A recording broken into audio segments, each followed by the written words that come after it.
네, 반갑습니다. 앞서서 우리 최상원 원장님께서는 정치행정학적 접근이라고 한다면 저는 경제경영학적 접근이다 이렇게 이해를 하시면 될 것 같아요. 여러분들 그 ESG라고 좀 들어보셨나요? 우리 학생들? 요즘에 지금 들어보죠? 예, 근데 뭐 오래전부터 들었던 얘기는 아니고 이제 최근 들어서 나온 얘기인데, 이제 바야흐로 이제 ESG 시대가 왔다 이런 이야기죠. 제가 주어진 시간 내에 ESG가 어떻게 해서 등장을 했는가, 그리고 ESG라고 하는 것이 무엇이고 ESG가 어떻게 적용되고 있는가, 그리고 이제 우리 지역의 관점에서, 우리 지역에 있는 기업들의 관점에서, 중소기업이죠. 뭐 대기업은 전부 저 수도권에 있기 때문에 중소기업 입장에서는 어떻게 이 문제를 바라봐야 될 것인가, 이런 순서로 말씀을 드려보겠습니다. 우선 그 ESG가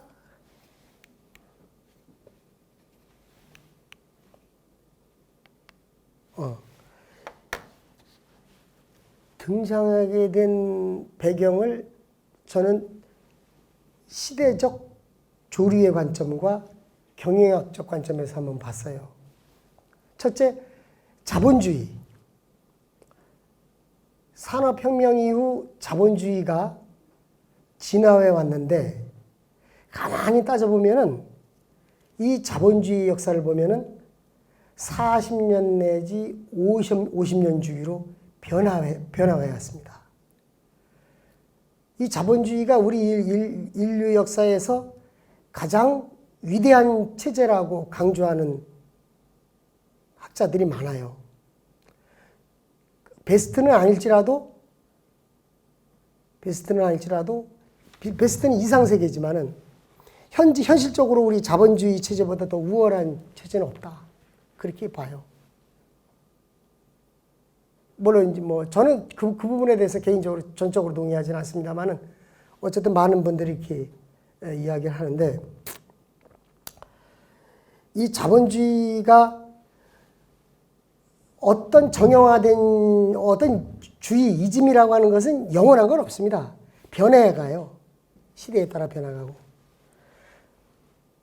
그 이 자본주의가 우리가 산업혁명 이후 쭉 오면서 1930년대 그 대공황이 오기까지 아주 극도로 발전을 해옵니다. 자본주의가. 그렇게 이제 시작이 돼서 여러분들이 뭐 우리 공대 학생들입니다만은 뭐 아담 스미스죠, 위대한 경제학자. 그걸 필두로 해서 쭉 자본주의가 발전해 오는데, 이것을 그 최근은 아니지, 아니면 그래도 칼레츠키라고 하는 사람이, 여러분들 자본주의 4.0이라는 책 혹시 보셨어요? 서점에서? 읽지는 않았어도 아마 오며 가며 보실 수는 있었을 거예요, 아마. 그 널리 이제 알려져 있는 책인데, 이 아나톨 칼레츠키라는 사람이 이것을 자본주의 1.0, 2.0, 3.0, 4.0, 이제 앞으로는 4.0 시대일 것이다, 이렇게 전망을 합니다. 자, 그러면은 자본주의 1.0이라고 하는 것이 결국 뭐냐면은 자유방임적 자본주의죠. 아담 스미스가 얘기하는 보이지 않는 손 해서 시장에 그대로 두면은 잘 작동될 것이다. 사람들도 잘 살고 시장도 잘 굴러가고 좋은 세상이다. 그런데 이제 그렇게 해왔어요. 쭉 30년, 40년, 50년을 지나다 보니까 어때요? 시장에 가만히 들여다보니까 보이지 않는 손이 없는 거예요. 있는 줄 알았더니. 그래서 인간의 그 탐욕적인 부분을 너무 간과했지 않았는가. 그래서 그러한 합리적인 선택을 할 것이라고 하는 인간을 너무 과대평가했다. 그 전제 자체가 잘못됐지 않았느냐. 그렇게 보여진 거죠. 그래서 나온 것이 바로 자본주의 2.0. 보통 여러분들 수정자본주의라는 얘기는 들어봤을 거예요. 자본주의를 해봤더니 바꿔야 되겠다. 이게 바로 수정자본주의예요. 그래서 세계 대공황이 일어나면서 시장을 그대로 둬서는 안 되겠다. 정부가 시장에 개입을 해야 되겠다. 재정 지출도 하고 경제공황이 어려우니까 여러분들 미국의 TV에서 루즈벨트 대통령에 의해서 진행된 테네시강 개발 유역 사건, 정부가 이제 돈 주고 우리 일자리도 만들고 그랬던 거 아닙니까? 그렇게 하면서 결국 이때는 이제 케인즈라고 하는 위대한 또 경제학자가 등장을 합니다. 이 논리를 뒷받침하는 거죠. 그리고 이제 또 어때요? 여러분들 가만히 생각해 보세요. 시장이 작동되는데 서로 경쟁하면서 어때요? 효율이 올라가죠. 그죠? 근데 여기서 정부가 개입을 해. 이렇게 저렇게 개입해. 계속 개입을 하다 보니까 효율이 좀 떨어지는 거예요. 효율이 좀 떨어지고. 오히려 시간이 가면서 이제 점점점 경기가 활성화되는 게 아니라 둔화되고 스태그플레이션이 나타나는 거예요. 자본주의라고 하는 것은 뭐냐면 두 발 자전거하고 똑같아요. 두 바퀴 여러분들 가다가 자전거 쓰면 어때요? 자전거가 쓰러지죠. 그죠? 계속 굴러가야 됩니다. 자본주의라는 건 원리가. 그럼 계속 자본주의라고 하는 두 바퀴가 자전거 밖에 돌아가려면 아까 뭐 에너지 말씀하셨는데 에너지도 필요하고 자원이 필요할 거 아니에요. 그러니까 결국 자본주의라고 하는 극단적 자본주의라고 하는 것은 무엇을 의미하냐? 에너지 고갈을 초래할 수밖에 없어요. 그러니까 자본주의를 자꾸 수정하는 겁니다. 자본주의를 수정해요. 그래서 수정 자본주의도 나오고 지금 ESG도 나오고 그런 얘기예요. 환경 얘기도 그래서 나오는 거고. 자, 그래서 어쨌든 정부가 이렇게 개입을 하다 보니까 다시 불황의 늪으로 빠지게 됩니다. 이러면서 국가 개입이 아주 강했던 나라들, 대표적으로 사회주의 국가들이 붕괴를 하죠. 소련이 붕괴가 되고 동구권 유럽 국가들이 붕괴를 합니다. 사회주의 국가들이 몰락을 해요. 그 기세를 몰아서 자본주의 국가들, 서방 국가들은 어떻게 합니까? 강력한 또 자본주의 체제로 나갑니다.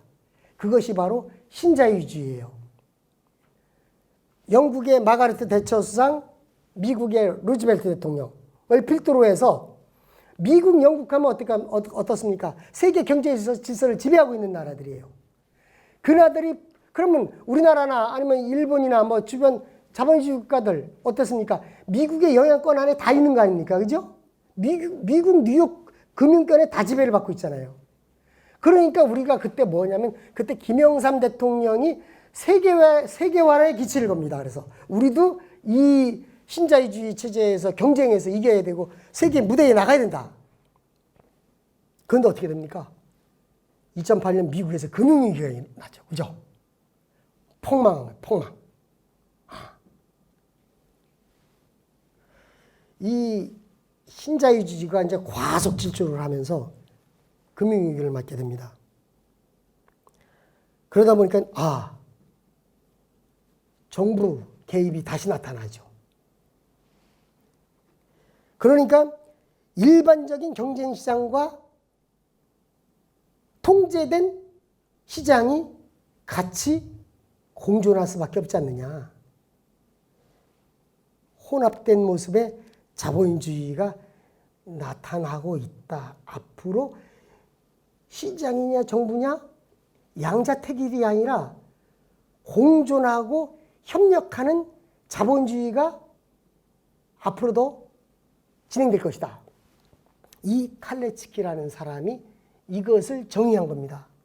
이것을 4.0이라고 명명한 거예요. 그런데 대부분의 경제학자들은 이런 부분들에 대해서 대체로 수긍해 왔던 거예요. 근데 이제 네이밍을 4.0으로 붙인 사람이 이제 칼레츠키라고 했기 때문에 칼레츠키라는 사람이 이렇게 우리 이제 오르내리고 있는 이유가 여기 있다 이겁니다. 그럼 협력적 자본주의라고 하는 것이 뭐냐? 결국 뭐냐면 경제적 가치와 사회적 가치를 함께 추구해야 되지 않느냐. 자, 여기서 제가 사회적 가치라고 말씀드렸습니다. 여기서 연결고리가 어떻게 연결고리가 되느냐면 ESG로 연결이 될 거예요. 자, 이게 이제 우리 시대적 조류이고 경제적 관점에서의 풀이라면 다음 경영학적 관점입니다. 경영학적 관점. 처음에 우리가 이제 뭐 산업혁명 이후에 뭐 공장이 이렇게 세워지고 제조업이 이제 생겨나고 하면서 어떻습니까? 농경사회에서 산업사회로 넘어오면서 많은 사람들이 와, 공장에서 무엇이 막 만들어진단 말이에요. 되게 신기하죠. 뭐 옷도 그냥 뭐 집에서 가내 수공업으로 뭐 짜고 뭐 그러다가 공장에서 다 그냥 제품이 만들어지고 보니까 어때요? 저거 나도 갖고 싶고 저거 나도 갖고 싶고 자꾸 갖고 싶은 거예요. 근데 물건을 절대적으로 부족하죠. 생산을 그렇게 충족 못 합니다. 그러니까 이때는 뭐냐면은 생산 개념밖에 없었죠. 만들기만 하면 되는 거지 뭐 사가든 말든 마음대로 하는 거지 뭐 파는 건 걱정하지 않았으니까. 품질은 무슨 품질이요? 만들어내는 게 최고죠. 생산 개념입니다. 초창기에는. 그러다가 어느 정도 쭉 시간이 지나면서 나만 만드는 게 아니라 이 물통을 나만 만드는 게 아니라 옆에 있는 짝꿍도 만들어. 얘하고 나하고 만드는데 쟤도 만들고 나하고 만들어. 그럼 제가 더 많이 파네. 그럼 어떻게 되겠어요? 이제 쟤보다 내가 조금 더 잘 만들어야지. 내가 좀 라벨도 좀 예쁘게 붙이고 좀 기능도 좀 좋게 하고 이러면서 뭐냐면은 누가 더 좋은 제품을 만드는가 경쟁을 합니다. 제품 개념이 나타납니다. 그래서 이제 많이 만들고 좋은 제품을 만들어졌단 말이죠. 그러다 어떻습니까? 이제 널리 사람들이 이제 구입을 하다 보니까 이제 잘 팔아야 되는 문제가 생긴 거예요. 판매 개념.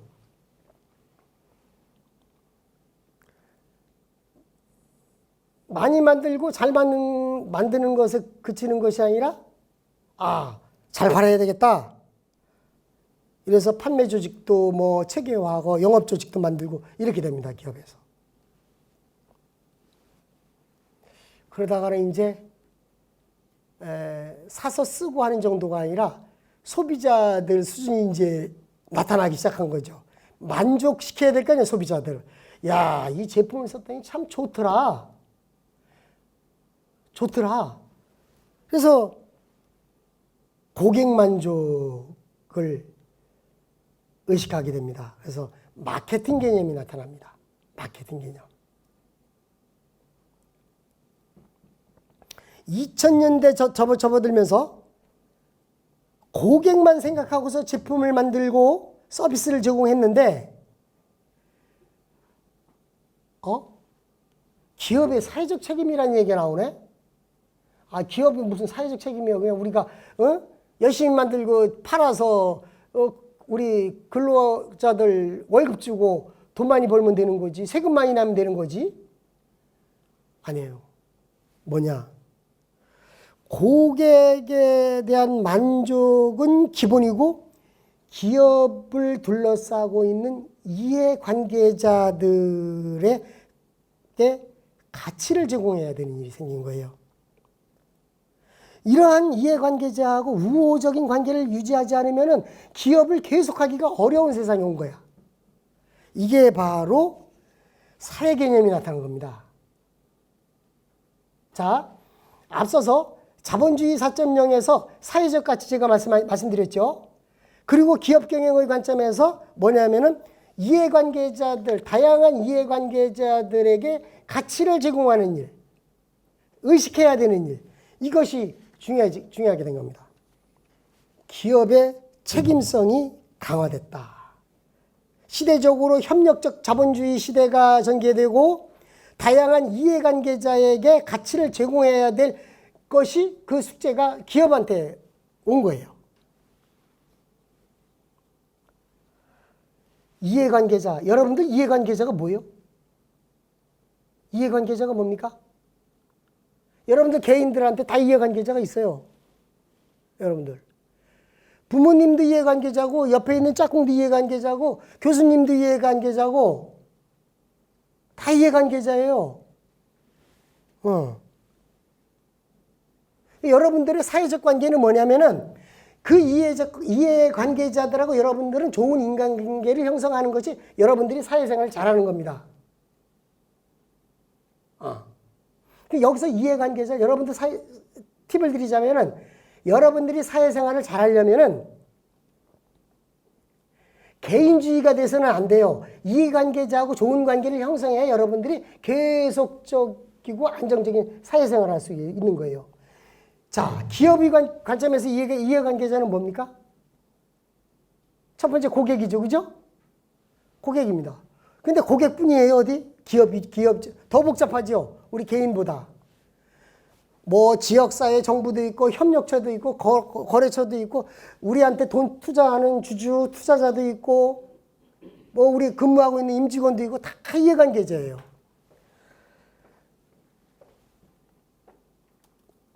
이제 기업이 돈만 잘 버는 게 다가 아니고 이렇게 다양한 많은 사람들 관계 속에서 우호적인 관계를 가져야만이 지속적으로 발전할 수 있다라고 하는 논리가 만들어진 겁니다.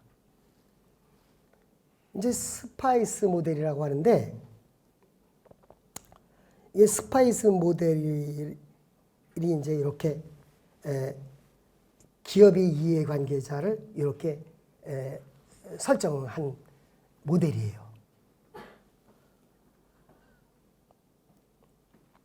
실제 50년 전에 그 앞서서 우리 자본주의 그 신자유주의에 그 주창한 대표적인 경제학자 밀턴이라고 하는 사람은 기업은 열심히 주주를 위해서 돈 버는 것이 최고의 가치라고 1970년에 그랬어요.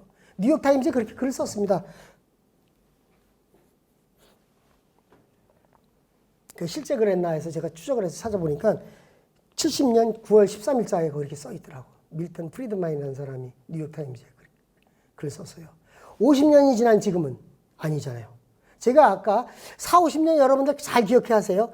시대적 조류나 변화의 과정을 보면은 크게 우리 현대사를 봐도 그렇고 40, 50년 주기로 뭔가 이렇게 바뀌어요. 여러분들 제가 나이가 61인데 50세 되는 때 여러 가지로 고장도 나고 아프기도 하고 그러더라고. 여러분들 부모님들한테도 한번 할아버님들하고도 한번 말씀 나눠보세요. 50세에 많이 꺾어져요. 체력도 그렇고 정신력도 그렇고. 자, 이렇게 하면서 ESG라는 말이 나오는데 사실 이제 ESG라고 네이밍은 이제 유엔에서 한 건데 그 이전에 서서히 그런 조짐이 나타난 겁니다. 여러분들 지속 가능한 발전이라는 말 많이 들어보셨죠, 그죠? 우리 양호봉 교수님부터 해서 뭐 이쪽은 워낙 그 잘 아실 텐데 사실 그 근원을 찾아 들어가면은 1987년도에 지속 가능한 발전이라는 말에서부터 연주가 됩니다. 그렇게 전개가 되고 그것이 2004년도에 유엔에서 전 세계 금융기관 CEO들한테 한번 물어봤어요. 설문조사를 한 거예요, 이게. CEO한테 뭐라고 했느냐면은 앞으로 여러분들이 신경 써야 될 거 뭔가 한번 좀 써보세요. 그랬더니 뭐라고 썼냐면은 환경, 그리고 사회, 지배구조. 이게 제일 중요하다란 말이야. 그래서 그때 유엔 보고서 We Care Wins라고 하는 보고서에 Environmental, Social and Governance라고 한 말을 딱 쓴 게 바로 ESG가 된 거예요. 그러니까 여러분들 ESG 할 때 Environment, Society 그렇게 쓰면 안 돼요.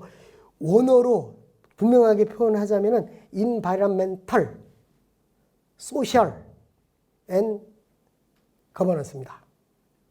영문 표기할 때 이렇게 해야 맞아요. 이것이 결국 뭐냐? ESG라고 하는 것이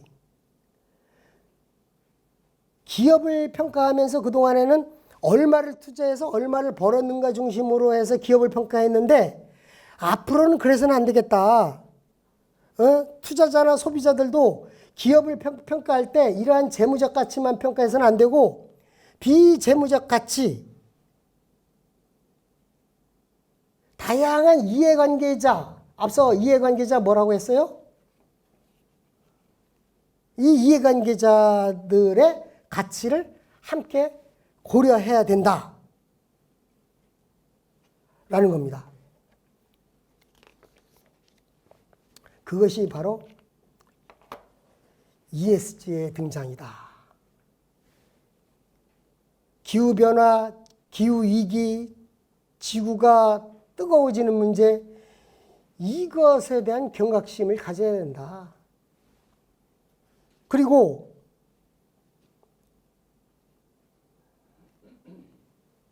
기업의 제품, 서비스, 그런 것들, 건강, 안전, 고용 기준, 이런 것들, 노동자의 권리, 동물 복지, 기업이 사회적으로 어떤 역할을 하고 있는가, 이것이 중요하다. 소셜입니다. 그리고 이제 지배구조와 관련된 문제예요. 거버넌스. 투명한 의사결정.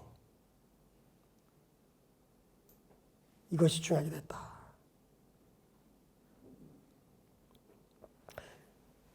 그래서 이런 것이 매우 중요한 핵심 요소가 됐다. 이런 얘기입니다. 그래서 우리가 이것이 앞으로는 이것을 기업이 지키지 않으면 지속 가능하기 어렵겠다라는 이야기입니다.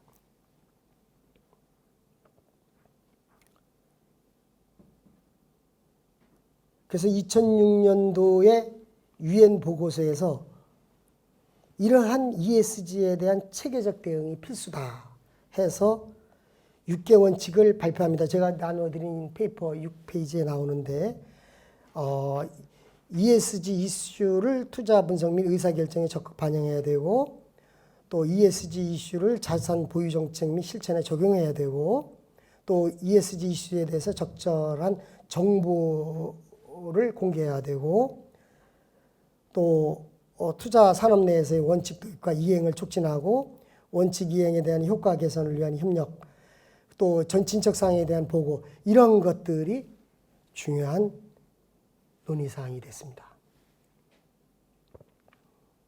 보통 ESG와 비슷한 용어들이 많이 나왔어요. CSR, 또 CSV 그런 게 나오는데 여러분들 유인물 참고하시기 바랍니다. 자, 그러면은 이 ESG가 어떻게 지금 이렇게 중요하게 다루어지고 강조되어야 되고 있는가? 실제 이게 전 세계 600개가 넘는 평가기관들이 등급을 매기고 있어요. ESG 평가를 매기고 있습니다. 대표적인 그 기관 예를 들자면은 모건 스탠리 캐피털 인터내셔널이라고 하는 기구에서는 AAA에서부터 CCC까지 등급을 분류해버려요. 등급을 분류합니다. 지난해 우리 기업들 여기서 평가 등급을 매겼는데 네이버가 유일하게 AA를 받았어요. 여러분들 그 다음 페이지에 7페이지에 보면은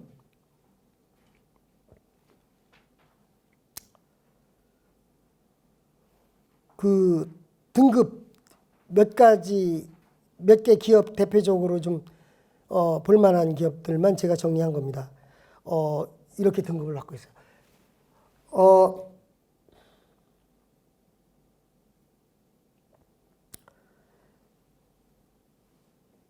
우리가 그 예를 하나 들어보면은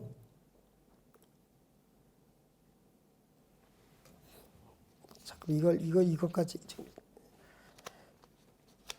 그 유인물을 보시고요. 지금 그 MSCI에서 다루어지는 ESG 핵심 이슈가 표 4입니다. 4. 제가 PPT에는 여러분들 자료를 보셔야 될 것 같은데 이러한 내용들이 결국 평가 지표예요. 평가 지표입니다. 이러한 지표 하에서 평가를 해보니 우리 국내 기업들, 주요 기업들이 표 5처럼 평가를 받은 겁니다. 여기에 세계적으로 탑10으로 올라간 데는 마이크로소프트사라든지 테슬라, 존슨앤존슨 이런 데가 거의 탑권이에요. 이러한 기업들이 결국 우리 그 표 4에서 적시한 이러한 각각 키 이슈들을 상당히 만족하고 있는 기업들입니다. 환경적 요소, 사회적 요소, 지배구조 이런 것들을 잘 만족하고 있는 기업들이에요.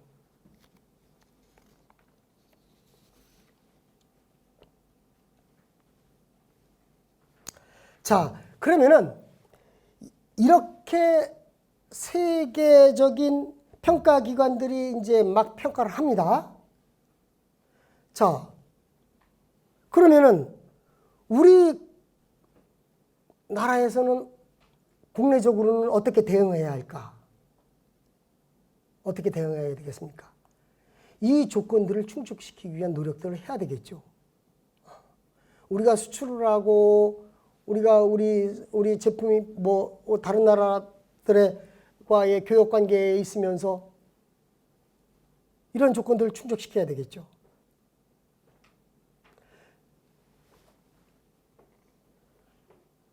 자, 그러니까 우리가 처음부터 세계적인 예를 들어서 뭐 마이크로소프트나 테슬라나 그런 수준의 저기는 엄두를 못 내지만은 우리나라 사정에 맞는 그러한 가이드라인 정도는 있어야 되지 않겠는가라고 한 것이 바로 8페이지의 KESG 가이드라인입니다. 우리가 이런 것부터 지켜나가자. 이런 것부터 지켜나가보자.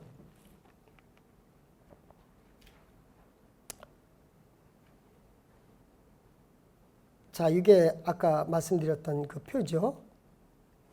자, 이게 우리 국내 기업들 평가 등급입니다. 그리고 이제 이게 우리 KESG 가이드라인 진단 항목이에요. 4개 영역 27개 범주 61개 항목입니다. 이것이 이제 제가 근무하고 있는 한국생산성본부에서 그 우리 산업부하고 공동으로 만든 진단 항목이에요. 우리 수준에 맞는 그리고 꼭 필요한 항목 이러한 상황에 잘 대처해야 되겠다라고 하는 그런데 아직까지는 이것이 전 세계적인 ESG의 요건에 충족시키기 위한 첫 발이라고 생각을 하면 됩니다. 이렇게 해서 우리가 스스로 이런 것들을 노력해 나가는 문제. 여러분들 그 항목들, 진단 항목들은 여러분들이 눈여겨봐 주시기 바랍니다. 자, 근데 문제는 뭐냐면은 이게 여러분들 가만히 그 항목을 보세요. 이게 까다로워요? 까다롭지 않아요? 까다롭죠? 기업들 입장에서 이런 것을 갖다 일일이 충족시킨다는 게 쉽지 않은 일입니다. 그죠?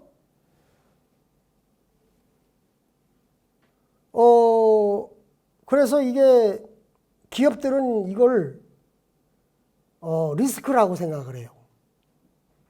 리스크라고 생각합니다. 근데 이거는 일시적인 리스크가 아니라 앞으로 이렇게 가지 않으면 안 돼요. 이게 지금. 그렇기 때문에 이것을 어떤 방식이든 접근이 돼야 되는데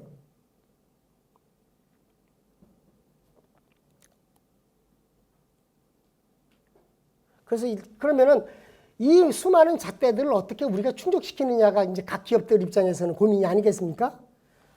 그래서 이제 우리가 ESG 가이드라인도 이렇게 연구해서 만들어보고 우리 기업들한테 적용해보고 스스로 우리 기업들이 이것을 검토해봐라 이렇게 한 겁니다.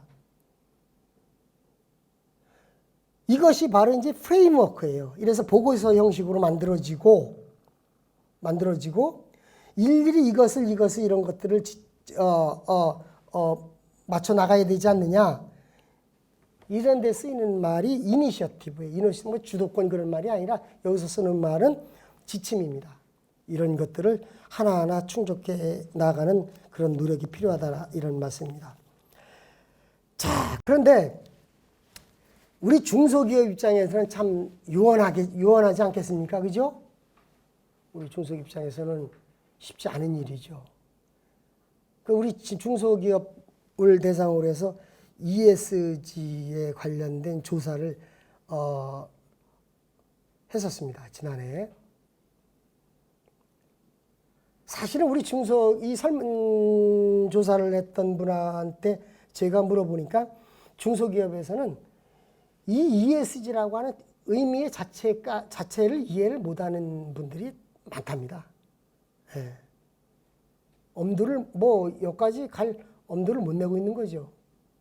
그리고 중소기업 대부분 또 영세 중소기업이 우리나라는 많은 상태고. 자, 어쨌든 중소기업을 대상으로 해서 조사를 해봤더니 이 원론적으로 이 ESG 도입이 필요하냐? 그럼 필요하지 않다고 대답하는 기업이 어디 있겠어요? 본인들이 그 의지나 의사가 있고 여부를 떠나서.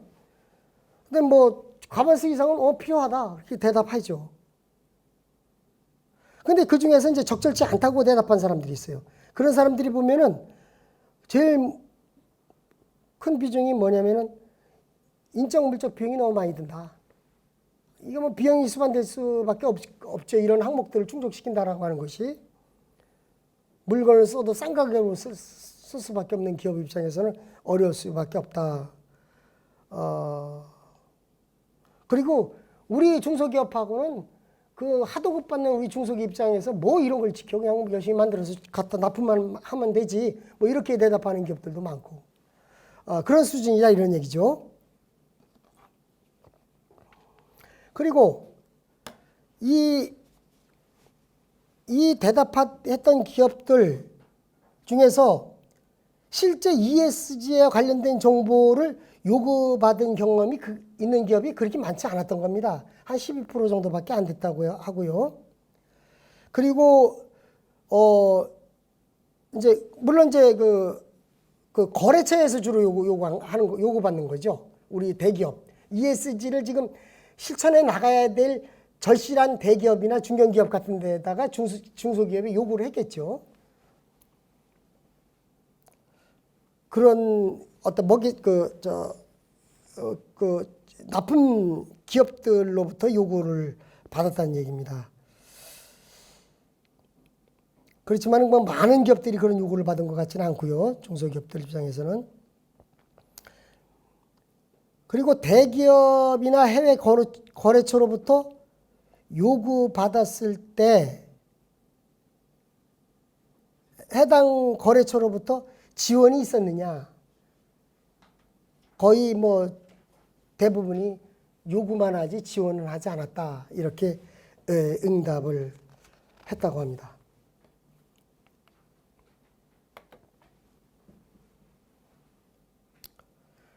중소기업들한테 또 이렇게 물어봤어요. 대기업 중소기업과 상생협력이라고 하는 평가 지표에다가 포함되어야 할 항목들, 원자재 가격 납품 단가 반영 노력이라든지 납품 단가 지급 조정, 이런 의견이 가장 많이 나타났다. 이렇게 응답을 했다고 합니다.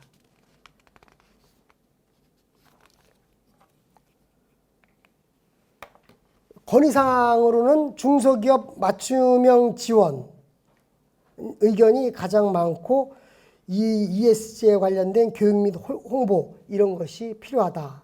그러니까 중소기업 입장에서는 ESG라고 하는 것을 아직 잘 모르겠고, 어떤 항목을 우선순위로 해서 해야 될지 잘 모르겠고, 많이 좀 도움이 필요하다. 아직 지금 중소기업에게는 ESG가 멀기만 하다.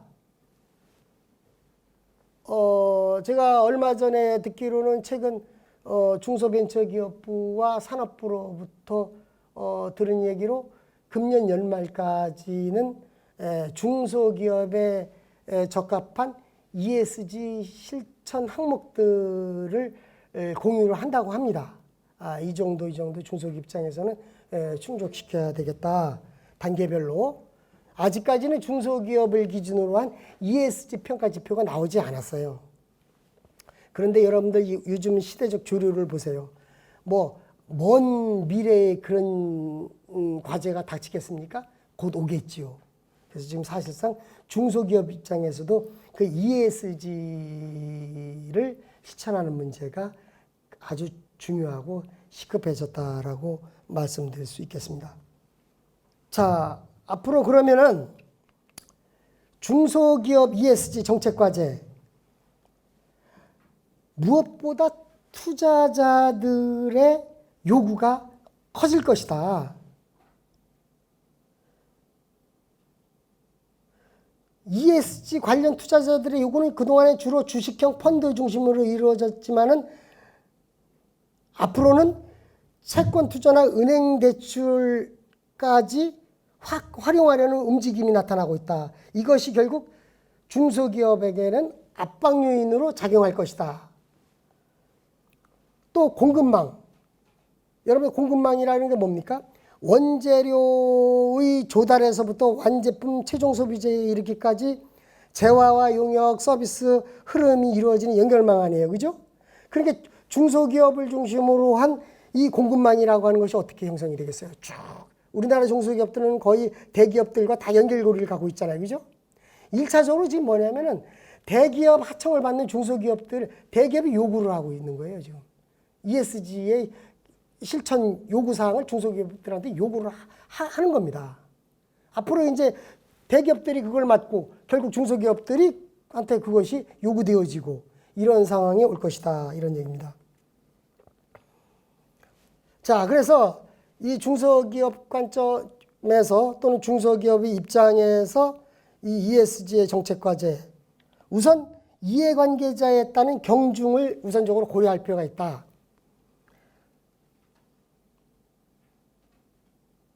대기업과 동등한 수준으로 ESG에 대응이 가능하지 않죠. 중소기업은. 그죠? 열악하기 때문에. 그래서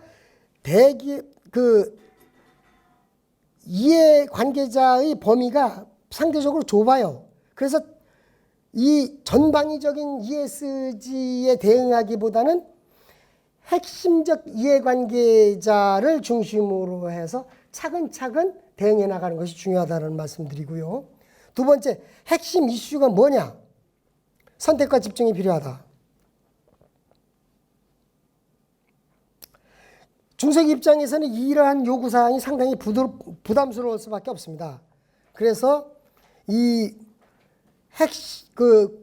핵심적 원칙, 고객이 요구하는 핵심 정보를 중심으로 해서 선별적으로 접근해 나가는 것이 또한 바람직하다라고 하는 생각이 들고요. 그리고 이거는 이제 정부의 역할이겠죠. 아무래도 중소기업의 특성을 고려한 그 평가 지표, 앞서 제가 말씀드렸습니다. 금년 연말 정도에 아마 중소기업에 적합한 KESG 가이드라인이라고 할까요? 그런 식으로 아마 발표가 될 거로 보여집니다. 그리고 1차적으로는 또 정부의 정책 지원 노력이 필요하다. ESG 활동 및 공시 요구에 대응하기 위해서는 중소기업 입장에서는 지원 없이는 어렵다. 그래서 산업이나 영업 모델에 따라 발생할 수 있는, 그리고 중소기업이라고 하지만 중견기업도 있고 천차만별의 유형이. 그래서 이러한 것들을 제대로 대응할 수 있도록